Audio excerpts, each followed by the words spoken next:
اس بات کی فکر نہیں تھی کیونکہ ابھی ایک ہی ماہ ہوا تھا، بلکہ میری بیوی بہت پریشان ہوگی۔ اس نے کہا کہ میں کہیں بانجھ تو نہیں؟ میں نے کہا کہ کس طرح کی باتیں کر رہی ہو، ابھی 1 مہینہ ہی تو ہوا ہے، اتنی جلدی کس بات کی ہے؟ میری بیوی نے کہا کہ مجھے بہت ڈر لگتا ہے، یہ معاشرہ انسان کو جینے نہیں دیتا۔ میری امی کے ساتھ بھی ایسا ہی ہوا تھا، ان کے ساتھ کوئی مسئلہ نہیں تھا، صرف قدرتی دیر ہو رہی تھی، لیکن لوگوں نے ان کو بانجھ کہہ کر ان کا جینا حرام کر دیا تھا اور وہ نفسیاتی سی ہو گئی تھی۔ میں نے اپنی بیوی کو بہت سمجھایا کہ کچھ نہیں ہوگا، تم اچھی باتیں سوچا کرو، بری باتیں مت سوچا کرو، ابھی تو 1 ہی ماہ ہوا ہے، اللہ خیر کرے گا، سب کچھ ٹھیک ہو جائے گا۔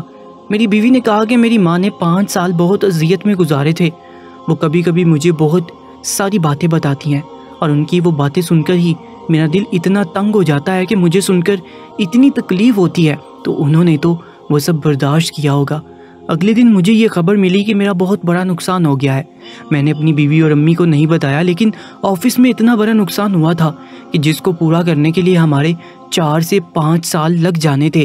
مجھے حیرانگی ہوئی تھی کہ یہ سب کچھ ہو کیسے گیا تھا۔ میں بہت زیادہ پریشان تھا۔ امی نے اندازہ لگا لیا کہ تم پریشان ہو۔ میں نے کہا کہ نہیں، چھوٹی موٹی پریشانی ہے۔ پھر اپنی بیوی سے بھی یہی کہا کہ ایسا کچھ نہیں ہے، لیکن دراصل ہمارا بہت بڑا نقصان ہو چکا تھا۔ اس نقصان کو پورا کرنے کے لیے میں نے ایک اور کاروبار شروع کیا اور اس میں پیسے لگا دیے۔ جہاں میں نے پیسے لگائے، ان کا کہنا تھا کہ تمہارے پیسے ڈبل ہو جائیں گے اور جو تمہارا نقصان ہوا ہے وہ بھی پورا ہو جائے گا۔ میں نے کھینچ تان کر ادھر ادھر جو پیسے تھے وہ جمع کر کے نئے کاروبار میں لگا دیے، لیکن یہ کاروبار بھی ڈوب گیا اور میرے یہ والے پیسے بھی ڈوب گئے۔ اب تو یہ خبر بھی گھر والوں کو پتہ چل گئی، کیونکہ یہ بہت بڑی بات تھی۔ میری امی بھی بہت پریشان تھی اور بیوی بھی۔ ہمارے حالات اچانک سے کافی گر گئے تھے۔ میرے پاپا کو اچانک سے ہارٹ اٹیک ہو گیا تھا، جبکہ انہوں نے کوئی اتنی زیادہ ٹینشن نہیں لی تھی۔ رات کو بہت بڑا تماشا بنا، ہم سب لوگ بہت پریشان تھے۔ ڈاکٹر نے کہا کہ ان کے دل کے 2 وال بند ہیں۔ ہم حیران رہ گئے کیونکہ میرے بابا نے تو کبھی بد پرہیزی نہیں کی تھی اور ساری زندگی انہوں نے ورزش بھی کی تھی، پھر ان کے ساتھ یہ سب کچھ کیسے ہو گیا؟ ڈاکٹر نے کہا کہ چھوٹا آپریشن ہے، اسٹینٹ ڈال دیں گے تو آپ بالکل ٹھیک ہو جائیں گے، لیکن اس آپریشن کا خرچہ 2 لاکھ تک تھا اور ہمارے پاس پیسے نہیں تھے۔ تھوڑی بہت دوائی وغیرہ دے کر بابا کو گھر لے آئے، وہ چارپائی پر پڑ گئے۔ اس طرح حالات بد سے بدتر ہونے لگے۔ روز کوئی بری خبر ملتی تھی۔ ایک دن گھر کی نوکرانی نے امی کو بتایا کہ گھر سے سارے بڑے چمچ غائب ہوتے جا رہے ہیں، پتہ نہیں کہاں چلے گئے ہیں، کھانا پکانے کے لیے بھی نہیں ہے۔ امی غصے سے سر پکڑے بیٹھی تھی۔ انہوں نے نوکرانی کو کہا کہ یہاں پر ہمارا سب کچھ ختم ہو رہا ہے، تمہیں چمچوں کی پڑی ہوئی ہے، جاؤ یہاں سے، جو مرضی کرو، میری جان چھوڑو۔ میں نے امی کو آواز دی اور امی نے کہا کہ امی اگر گھر میں کچھ پیسے ہیں تو مجھے دے دیں، میرے پاس تو 1 روپیہ بھی نہیں ہے۔ امی نے نوکرانی کی بات پر دھیان نہیں دیا اور میری طرف آ گئی۔ انہوں نے مجھے تھوڑے بہت پیسے دیے اور کہا کہ اب اس کے بعد میرے پاس بھی کوئی پیسے نہیں ہیں۔ مجھے میرے دوست نے کہا کہ یار تم لوگوں کو کسی کی نظر لگی ہے۔ شادی کے بعد اکثر لوگوں کو نظر لگ جاتی ہے، کیونکہ شادی پر لوگ بہت زیادہ خرچ کرتے ہیں تو سارے رشتہ دار دیکھتے ہیں کہ ان کے پاس اتنے سارے پیسے ہیں، اور شادی کے بعد اکثر لوگوں کو ایسے ہی مسائل کا سامنا کرنا پڑتا ہے۔ تم اپنا کسی سے حساب کیوں نہیں کرواتے؟ تو میں نے اپنے دوست سے کہا کہ ہم ان باتوں پر یقین نہیں کرتے، اسی لیے۔ میرے دوست نے کہا کہ تمہارے یقین نہ کرنے سے یہ باتیں اپنا وجود نہیں کھو دیتی۔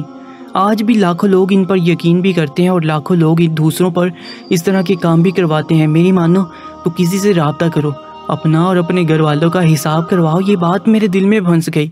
جب انسان پریشان ہوتا ہے تو ایسے ہی چھوٹی چھوٹی باتوں کے بارے میں سوچنے لگتا ہے۔ میں سوچنے لگا کہ واقعی شادی کے بعد سے حالات کافی خراب ہو گئے تھے۔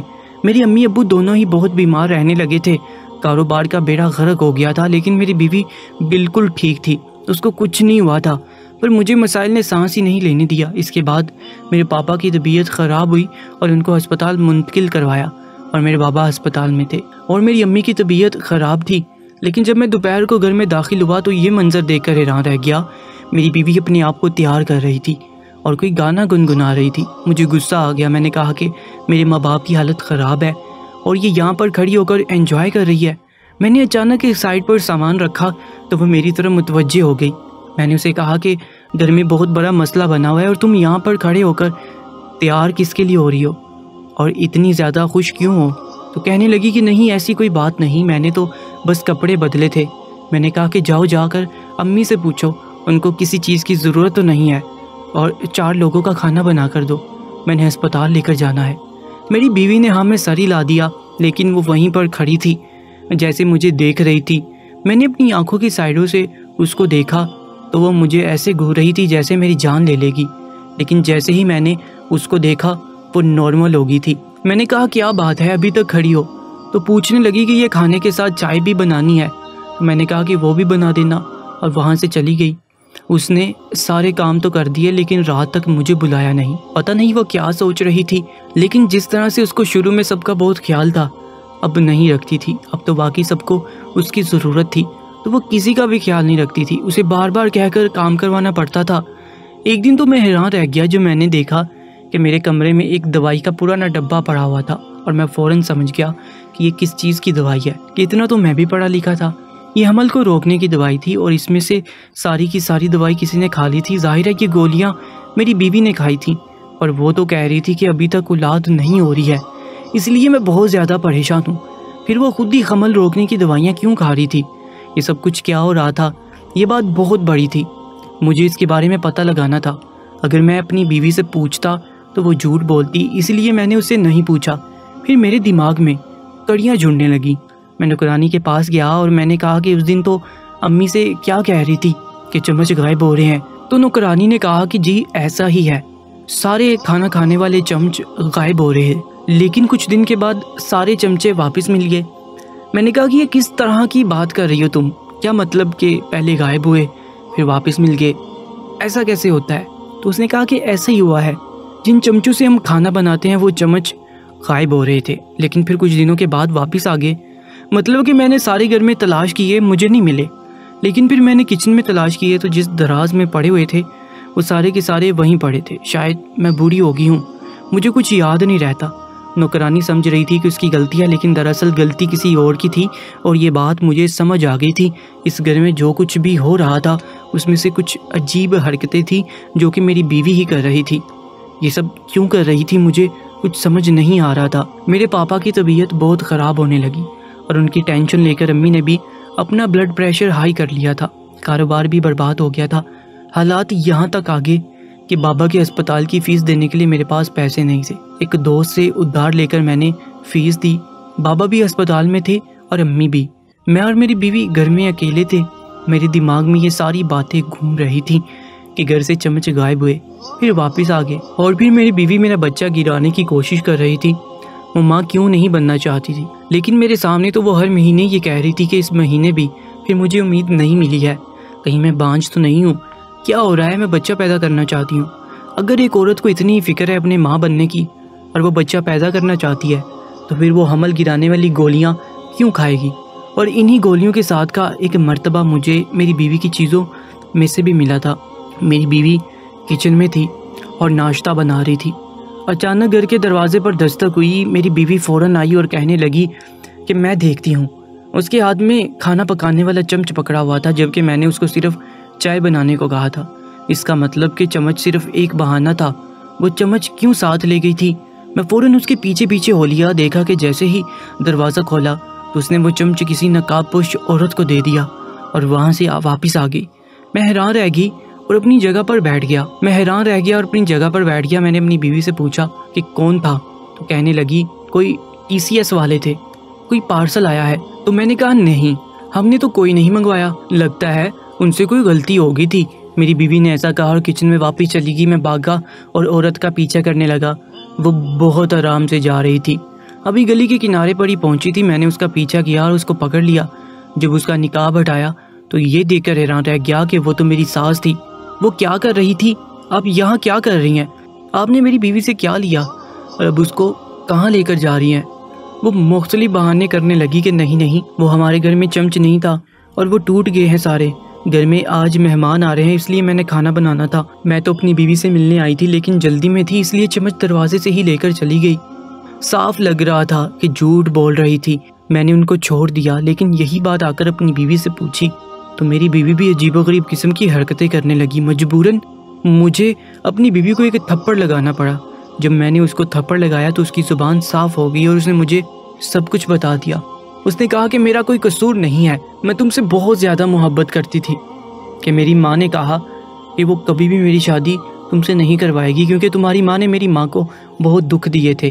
پھر اس کے بعد میں گھر میں ضد کرنی شروع کر دی کہ مجھے تم سے شادی کرنی ہے۔ پھر میری ماں میری شادی تم سے کروائی اس شرط پر کہ میں ان کا ساتھ دوں۔ وہ تم پر ایک کالا جادو کرنا چاہتی تھی، تمہارے خاندان پر، کہ تمہارا خاندان برباد ہو جائے، اور اس لیے انہوں نے مجھے استعمال کیا اور اس لیے ہی تم سے شادی کروائی۔ آج ہمارے گھر میں جو بھی مشکل مصیبت ہے اس کی وجہ سے ہے۔ میری ماں نے بہت بڑا کالا جادو کروایا ہے، لیکن مجھ پر اور تم پر اثر نہیں ہوگا، لیکن اگر ہمارا بچہ پیدا ہوتا تو اس پر بھی اثر ہوتا۔ اس لیے میں ابھی بچہ پیدا نہیں کرنا چاہتی تھی۔ یہ سب کچھ میری امی نے کروایا۔ اس نے اس گھر کے چمچوں پر جادو کیا ہے۔ ایسی چیزوں پر جادو ہوتا ہے، یہ بہت خطرناک جادو ہے۔ میں نے ادھر سے سارے چمچے غائب کروا دیے اور ان کو عمل کے لیے اس نے بابا کو دے دیا۔ اس پر جادو ہو گیا تو اس سارے چمچے واپس آ گئے۔ جیسے ہی ہم نے گھر میں وہ چمچ استعمال کرنا شروع کیے، ہمارے گھر میں رزق کی تنگی ہوگی۔ میں مجبور تھی، اپنی ماں کے آگے کچھ نہیں بول سکتی تھی۔ مجھے معاف کر دو، میں تم سے بہت محبت کرتی ہوں اور میں صرف تمہارے ساتھ رہنا چاہتی ہوں۔ میں نے ایک دفعہ اپنی امی کو کہا تھا کہ یہ سب کچھ نہیں کروں گی، تو میری امی نے کہا تھا کہ وہ میری تم سے طلاق کروا دے گی۔ میری امی اچھی عورت نہیں ہے، وہ بھی 15-16 سال پرانی بات کو اپنے دل میں لیے بیٹھی ہے اور اس کا بدلہ لینا چاہتی ہے۔ مجھے بہت غصہ بھی آیا اور میں حیران رہ گیا۔ میں اس طرح کی باتوں پر یقین نہیں کرتا تھا، لیکن اپنی آنکھوں سے سب کچھ دیکھ لیا تھا۔ میں نے اپنی بیوی کو کہا کہ تم چھوٹی بچی نہیں تھی کہ تمہاری ماں نے تم سے یہ سب کچھ کروا لیا۔ تمہیں پتہ نہیں تھا کہ تم یہ غلط کر رہی ہو۔ تمہاری وجہ سے میرے ماں باپ تکلیف میں ہیں۔ میرا باپ زندگی اور موت کی جنگ لڑ رہا ہے۔ چلی جاؤ یہاں سے، نکل جاؤ۔ میں اپنی بیوی کو طلاق دینے لگا، لیکن وہ وہاں سے بھاگ گئی۔ طلاق کے الفاظ اس نے نہیں سنے اور میری زبان سے صرف پہلا ہی لفظ نکلا تھا، یعنی ہمارا طلاق تو نہیں ہوا تھا، لیکن وہ وہاں سے چلی گئی۔ اس کے بعد میں بہت بڑے مفتی صاحب کے پاس گیا اور ان کو سب کچھ بتا دیا۔ انہوں نے کہا کہ اپنے گھر سے وہ ساری چیزیں نکال دیں جن پر تمہیں جادو ہونے کا گمان ہے، اور اس کے بعد انہوں نے مجھے پڑھنے کے لیے کلام اللہ دیا اور پانی دم کر کے دیا کہ گھر کے چاروں کونوں میں پھینک دو اور اپنے گھر کی تلاشی لو۔ میری بیوی اس لیے گھر کی صفائی بڑے اچھے طریقے سے کرتی تھی کیونکہ وہ گھر کے کونوں میں تعویذ چھپایا کرتی تھی۔ میرے گھر سے اتنے سارے تعویذ نکلے کہ میں حیران رہ گیا۔ آہستہ آہستہ سب کچھ ٹھیک ہونے لگا۔ جس کاروبار میں نے پیسے لگائے تھے اس میں اچانک سے ہی پروفٹ آ گیا۔ انہوں نے کہا کہ پہلے میں ایسا لگتا تھا کہ کاروبار ڈوب گیا ہے، لیکن اب پروفٹ ہو گیا ہے، اس لیے یہ تمہارا حصہ ہے۔ میرے پاس پیسے بھی آ گئے۔